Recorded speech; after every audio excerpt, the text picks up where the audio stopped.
नमस्कार, आप देख रहे हैं द न्यूज। आपके साथ मैं सृष्टि मिश्रा। भारत और कनाडा के बीच जो विवाद बढ़ा था उसमें भारत सरकार ने कनाडा को जो अल्टीमेटम दिया था कि अपने 41 राजनयिकों को 10 अक्टूबर तक अपने देश बुला लें, अब ये हो चुका है और इसी पर कनाडा के तिलमिलाने पर जो बयान जारी किया उसका पलटवार किया है भारत सरकार ने। जी हां, बड़ी खबर इस वक्त की। भारत सरकार में विदेश मंत्रालय के प्रवक्ता अरिंदम बागची ने इस कृत्य को सही ठहराया है। और देखिए, ये जो बात कर रहे हैं कनाडाई कि ये वियना कन्वेंशन के हिसाब से नहीं है, मतलब अंतर्राष्ट्रीय मुद्दों पर राजनयिकों के साथ जो नियम कानून बनाए गए हैं, विवाद को बढ़ाया गया है और ये नियमों का उल्लंघन किया गया है। उसी पर अरिंदम बागची ने जमकर पलटवार किया और कह दिया कि ये जो राजनयिक थे ये बेवजह हमारे आंतरिक मसलों में हस्तक्षेप करते थे। ये जो 41 राजनयिकों को वापस जो भेज दिया गया है कनाडा सरकार की तरफ से, ये बयान जारी कर दिया गया था। दर्शकों, आपको मैं बता दूं, भारत कनाडा के बीच 18 सितंबर से ही ये बयान हुआ था। 18 सितंबर को कनाडा ने कहा था कि निज्जर की हत्या के पीछे भारत सरकार का हाथ है। आतंकी हरदीप सिंह निज्जर खालिस्तानी आतंकी था वो, जिसको मारे जाने के पीछे कनाडा ने भारत सरकार का हाथ बताया था। उसके बाद विवाद बढ़ता गया और उसी के बाद मैं आपको बता दूं कि ये विवाद जब यहां तक आ गया कि भारत सरकार ने जब ये देखा कि हमारे डिप्लोमेट को वहां से हटा दिया गया, एक बड़े डिप्लोमेट को, भारत के बड़े राजनयिक को वहां से निष्कासित किया गया था, तब भारत ने पलटवार किया और भारत ने भी कनाडा के सीनियर डिप्लोमेट्स को निष्कासित कर दिया। उसके बाद ये विवाद वहीं पर नहीं रुका।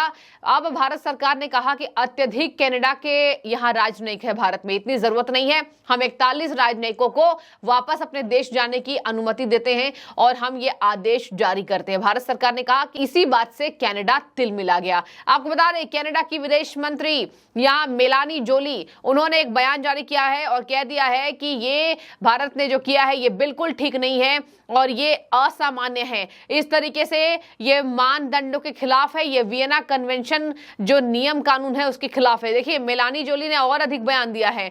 मेलानी जोली ने कहा कि, और इसी के साथ एक सीनियर राजनयिक ने कनाडा में कहा कि पिछले 40-50 सालों में ऐसा नहीं हुआ था। तो आपको बता दें कि पिछले 40-50 सालों में ऐसा भी नहीं हुआ था कि किसी आतंकी की हत्या के पीछे सीधे भारत सरकार पर आप उंगलियां उठा दें। इसी वजह से 40-50 साल के बाद ये हो रहा है। तो भारत ने जैसे को तैसा दिया, तो अब लीजिए, अब उसे एक्सेप्ट कीजिए कि भारत सरकार क्या कर रहा है। मैं आपको बता दूं, मेलानी जोली ने कहा कि हमें भारत से इस बात की उम्मीद नहीं थी। ये हैं विदेश मंत्री कनाडा की, और उन्होंने कहा कि कनाडा ने जिस राजनयिकों को आज भारत से निष्कासित कर रहा है वो भारत के द्वारा ही यहाँ पर मान्यता मिले हुए राजनयिक थे और उन्हें निष्कासित कर दिया गया। जाहिर सी बात है, हम अपने राजनयिकों की सुरक्षा को मद्देनजर रखते हैं और उन्हें हमने वापस बुला लिया है। 41 राजनयिक अपने पूरे फैमिली सहित कनाडा पहुंच चुके हैं।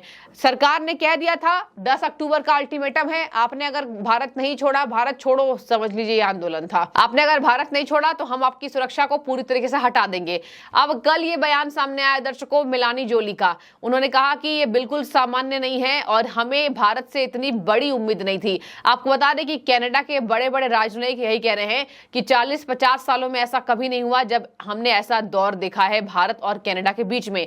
हम लेकिन फिर भी ये बातचीत जारी रखेंगे। मेलानी जोली विदेश मंत्री ने कहा, हम ये बातचीत जारी रखेंगे क्योंकि हमें अंतर्राष्ट्रीय व्यापार करना है। मतलब देखिए, कनाडा को अभी व्यापार भी करना है, लेकिन कनाडा में खालिस्तानियों को पनाह दी जाएगी, भारत के दुश्मनों को, तो भारत सरकार उंगली भी ना उठाए। यही बात हो गई कि भारत सरकार उंगली भी ना उठाए जो उनके खिलाफ बातें करते हैं। देखिए, खालिस्तानियों ने कोई कोर कसर नहीं छोड़ी है। जो आपने तस्वीरें देखी होगी, झंडे को पैर से लगाना, भारत सरकार का विरोध करना, नारेबाजी करना, भारत के खिलाफ आतंकी कृत्यों को अंजाम देना, यह दिखा रहा है कि भारत के खिलाफ हौसले बुलंद थे और कनाडा पनाह दे रहा था। कनाडा में वैसे भी जस्टिन ट्रूडो को जस्टिन सिंह ट्रूडो किया जाता है, जिस तरीके से वो खालिस्तानी आतंकियों को सपोर्ट करते हैं, और इसी के बाद भारत ने बदला ले लिया। आपको बता दें कि मेलानी जोली ने यह भी आश्वस्त किया है कि हम अभी कांटेक्ट में रहेंगे, भारत सरकार से हमारा संपर्क जारी रहेगा, यहां तक कि पहले से और अधिक संपर्क होगा, क्योंकि हमें जमीन पर राजनयिकों की जरूरत है, हमें एक दूसरे से बात करने की जरूरत है। कनाडा अंतर्राष्ट्रीय कानूनों का पालन करता रहेगा जो सभी देशों में समान रूप से लागू होता है।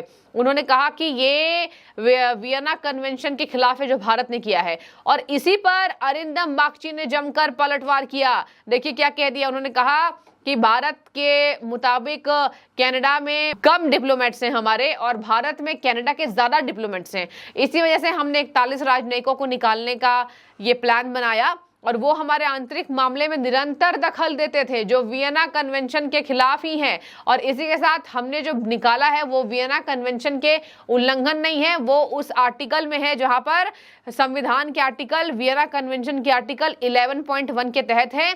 ऐसे में इस समानता को लागू करने को हमारा कदम सही है। उन्होंने कहा कि नई दिल्ली और ओटावा में पारस्परिक राजनयिक उपस्थिति में समानता की गारंटी है। हम इसको लेकर पिछले महीने से कनाडाई पक्ष के साथ बातचीत कर रहे थे कि मतलब देखिए, कनाडा से लगातार बातचीत हो रही थी लेकिन ये विफल रही। आपको बता दें कि जब भारत सरकार ने अल्टीमेटम दे दिया था तो कनाडा तिलमिला गया और इसी के बाद विदेश मंत्री ने ये बड़ा बयान दे दिया है कि हमें भारत से ये बिल्कुल उम्मीद नहीं थी, 40-50 साल के बाद ये हुआ है। उसी पर अरिंदम बागची ने रिप्लाई किया था कि ऐसे में अंतर्राष्ट्रीय मानदंडों के उल्लंघन के रूप में इसे चित्रित करने के लिए किसी भी प्रयास को अस्वीकार करते हैं। मतलब आर्टिकल में ये बातें हैं, वियना कन्वेंशन की जो बात कर रही है मेलानी जोली, उसी पर पलटवार अरिंदम बागची ने किया कि ये तो आर्टिकल में है कि अस्वीकार है। अगर आप हस्तक्षेप करेंगे, एक तो आप दूसरे देश के, ऊपर से आप भारत सरकार के आंतरिक मसलों पर क्यों हस्तक्षेप कर रहे हैं? और ये 41 राजनयिक यही कर रहे थे, जिसकी वजह से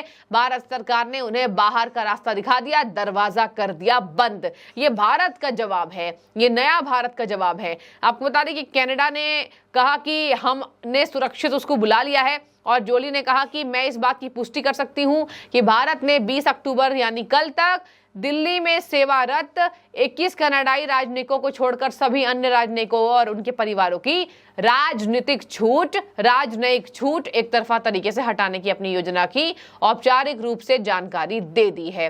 तो ये जानकारी दे दी गई थी और इसी पर यह विवाद अब समझ लीजिए बढ़ता ही जा रहा है। हालांकि कनाडा ने अब घुटने टेक दिए और मेलानी जोली अब फिर से ये दोस्ती का हाथ बढ़ाना चाह रही है। तभी उन्होंने कह दिया कि हम नियमों के तहत भारत सरकार से हमेशा कांटेक्ट में रहेंगे, संपर्क में रहेंगे, क्योंकि हमें सभी मसलों को सुलझाने की जरूरत है। आपको बता रही कि जब भारत सरकार ने अल्टीमेटम दिया था तो उस पर भी कनाडा तिलमिलाया था और इसी तिलमिलाहट के बाद जब भारत ने बाहर का रास्ता दिखा दिया तो कनाडा को यह लग गया कि ये नया भारत है, ये रिप्लाई देने में यहाँ सशक्त है, तो हमें ही भारी पड़ा ये मसला। और अब कनाडा एक बार फिर से घुटने टेकता दिखाई दे रहा है। तो बड़े बड़े राजनयिकों का ये कहना है कि 40-50 सालों में ऐसा नहीं हुआ, भारत गलत कर रहा है, ऐसे किसी राजनयिक को आप नहीं निकाल सकते हैं। और इसी के साथ ऐसे भारत और कनाडा के बीच रिश्ते खराब हो गए हैं। लेकिन देखिए, भारत सरकार सशक्त है, 41 राजनयिक देश छोड़ चुके हैं। अब देखने वाली बात होगी कि भारत और कनाडा के बीच ये आंतरिक मसला कब हल होता है, कौन कौन से देश सपोर्ट में आते हैं। और देखिए, आतंकियों की अगर पनाह करेगा कनाडा तो भारत सरकार कोई कोर कसर नहीं छोड़ेगा जवाब देने में। तो आपको कैसी लगी ये खबर, आप जरूर कमेंट के जरिए बताइए। बहुत शुक्रिया आपका।